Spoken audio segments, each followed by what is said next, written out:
കെട്ടിട നിർമ്മാണ തൊഴിലാളി ക്ഷേമനിധി സെസ് പിരിക്കുന്നതിൽ ബോർഡിന് വീഴ്ചയുണ്ടായിട്ടുണ്ടെന്ന് സംബന്ധിച്ച് മന്ത്രി വി ശിവൻകുട്ടി നിയമസഭയിൽ നക്ഷത്ര ചിഹ്നമിട്ട ചോദ്യത്തിന് നൽകിയ മറുപടിയിലാണ് ഇക്കാര്യം മന്ത്രി ചൂണ്ടിക്കാണിക്കുന്നത്. നിലവിൽ തൊഴിൽ വകുപ്പിന് ചുമതലപ്പെടുത്തിയിട്ടുള്ള സെസ് പിരിവ് ജോലി തദ്ദേശ ഭരണ വകുപ്പിനെ ഏൽപ്പിക്കാൻ നടപടിയെടുത്തെന്നും മന്ത്രി വ്യക്തമാക്കി.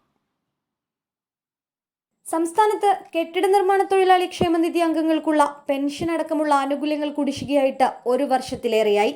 കെട്ടിട നിർമ്മാണ തൊഴിലാളി ക്ഷേമനിധി സെസ് പിരിക്കുന്നതിലുണ്ടായ വീഴ്ച പെൻഷൻ മുടങ്ങിയതിന് കാരണമായിട്ടുണ്ടെന്നാണ് മന്ത്രിസഭയിൽ വ്യക്തമാക്കിയത്. സെസ് നിർണയത്തിനും സെസ് ഈടാക്കുന്നതിനും തൊഴിൽ വകുപ്പിലെ assistant labour officer grade 1, deputy labour officer എന്നിവരെയാണ് ചുമതലപ്പെടുത്തിയിട്ടുള്ളത്. എന്നാൽ ലേബർ ഓഫീസർമാർ നിലവിൽ നിർവഹിക്കുന്ന ജോലിക്ക് പുറമെയാണ് സെസ് പിരിവ് ചുമതല കൂടി വഹിക്കുന്നത്. അതുകൊണ്ട് തന്നെ ഫലപ്രദമായ രീതിയിലും സമയബന്ധിതമായും സെസ് നിർണയിക്കുന്നതിനും ഈടാക്കുന്നതിനും സാധിക്കാത്ത സാഹചര്യമുണ്ടെന്നും മന്ത്രി വ്യക്തമാക്കുന്നു. ബോർഡിന്റെ പ്രധാന വരുമാനം കെട്ടിട നിർമ്മാണത്തിൽ നിന്നുള്ള സെസ് പിരിവിലൂടെയാണ് ലഭിക്കുന്നത്. സെസ് ഇനത്തിൽ പ്രതിമാസം പിടിച്ചെടുക്കുന്നത് ഏകദേശ കണക്ക് പ്രകാരം 30 കോടി രൂപയാണ്. പെൻഷൻ വിതരണത്തിന് മാത്രം 59 കോടി രൂപ പ്രതിമാസം ആവശ്യവുമാണ്. സെസ് കളക്ഷനിൽ കഴിഞ്ഞ തവണത്തെ അപേക്ഷിച്ച് വർധനവുണ്ടെന്നും മന്ത്രി ചൂണ്ടിക്കാണിക്കുന്നുണ്ട്.